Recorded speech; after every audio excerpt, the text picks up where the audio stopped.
अरिहंताणं नमो सिद्धाणं नमो आयरीयाणं नमो वज्रायाणं। की सौभाग्य है कि चलते फिरते धरती के देवता, चलते फिरते भगवान है ना। अपन ने मंदिर में भगवान तो सिर्फ मूर्ति देखी है, कोई किस रूप में देखी, कोई किस रूप में देखी, लेकिन आज अपना परम सौभाग्य कि साक्षात चलते फिरते भगवान हमारे नगर में आए हैं, हम उनका दर्शन कर पा रहे हैं। कौन है ये, ऐसे क्यों रहते हैं?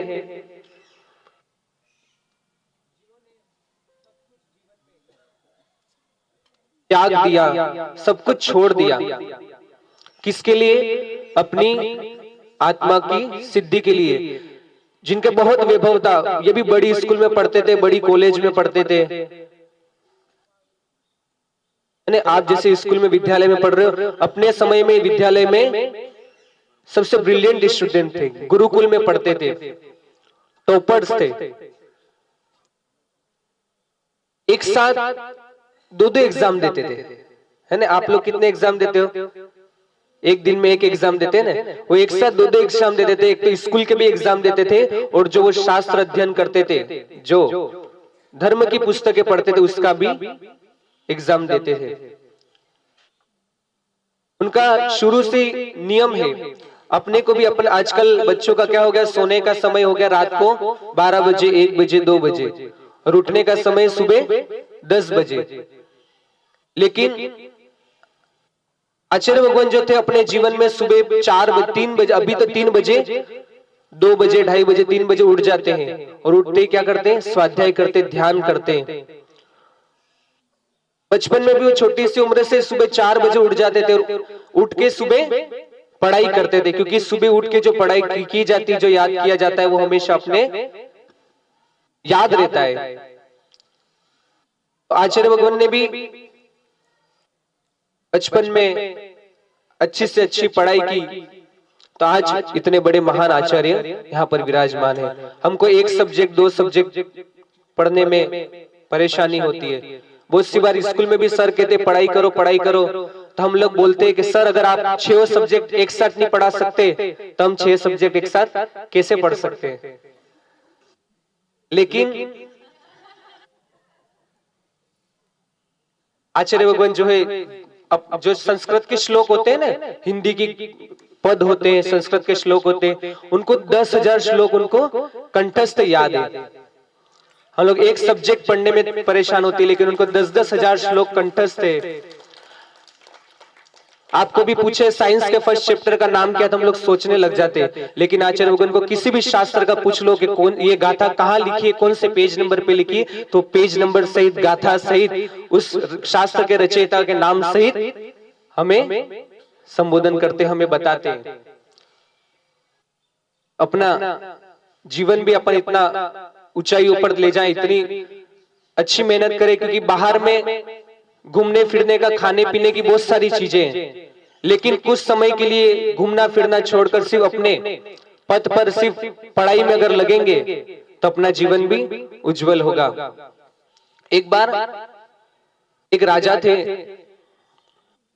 जिनको अपनी पत्नी से बहुत राग था, है ना। जब शादी हुई तो इसके बाद कंटिन्यू इतना राग था, जब पत्नी का भाई उन्हें लेने आया कि शादी के बाद जाते हैं ना कि 2-3 दिन बाद वापिस पियर जाते हैं, तो लेने आया, तो वो बोले कि नहीं, मैं इसको नहीं भेजूंगा, अगर ये जाएगी तो साथ में मैं भी जाऊंगा। इतना राग उस पत्नी से था। तो वो पत्नी के साथ चले, चलते चलते जंगलों से जा रहे थे, रास्ते में रुके। सुबह उठ के जब वो व्यक्ति जंगल में जाता है, और वहां पर एक ऐसे ही मुनिराज ध्यान में बैठे थे, तो वो व्यक्ति जो इतना राग में फंसा हुआ, जिनको पत्नी का राग है, घर गृहस्थी का राग है, वो ध्यान में बैठे, वो मुनिराज थे, इनकी तरह ऐसे ही ध्यान में बैठे थे। जब वो उनके पास में गया और उनको देखा, तो उनके चरणों में जाके शांति से बैठ गया, सिर्फ उनकी मुद्रा निहारता रहा।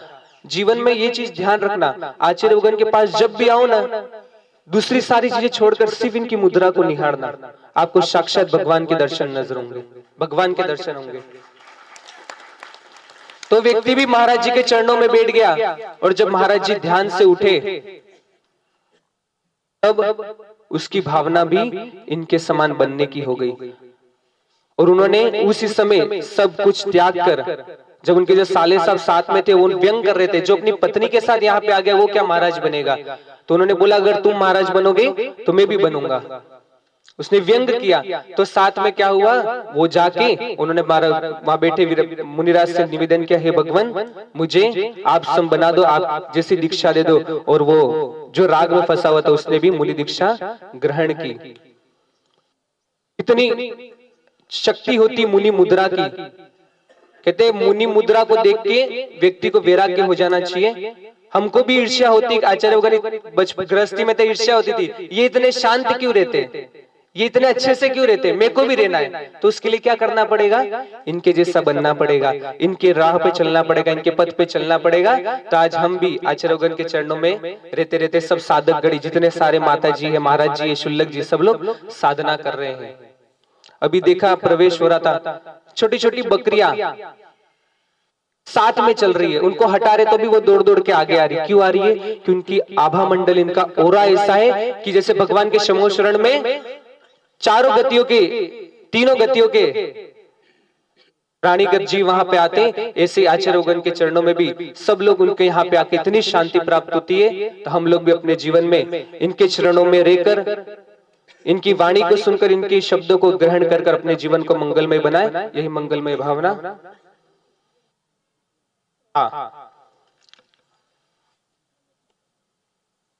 चवलेश्वर पार्षद भगवान के सभी ने, पूरे संघ ने कल दर्शन का सौभाग्य प्राप्त किया।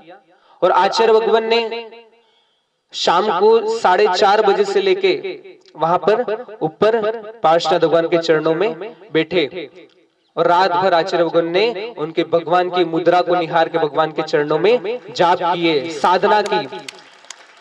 वो पंडित जी बोल रहे थे महाराज जी बाहर निकलो तो ध्यान से जाना, यहाँ पर सांप भी आते हैं, कोई जानवर भी आते हैं, शेर भी आता है, लेकिन यह जिनको अपने आत्मा का पक्का दृढ़ निश्चय हो गया, वो किसी भी जानवर से, किसी भी पशु पक्षी से नहीं डरते, सिर्फ अपनी साधना में लीन रहते, ध्यान में लीन रहते। और रात भर आचार्यों ने जाप किए, ध्यान किया और वहां पर रुके। प्रातःकालीन सुबह सब सामायिक भक्तियां प्रतिक्रमण सब वहां पर भगवान के चरणों में की। हम सबका परम सौभाग्य है कि वहां पर चवलेश्वर पार्षद इतना प्राचीन तीर्थ क्षेत्र है। तो हम लोग भी अपने जीवन में नियम जरूर करें कि साल भर में एक बार तीर्थ क्षेत्र की यात्रा जरूर करें, जो प्राचीन तीर्थ क्षेत्र है, और अपने जीवन को मंगलमय बनाएंगे। जय बोले परम पूज्य आचार्य सुनील सागर जी गुरुदेव की नमोस्तुते।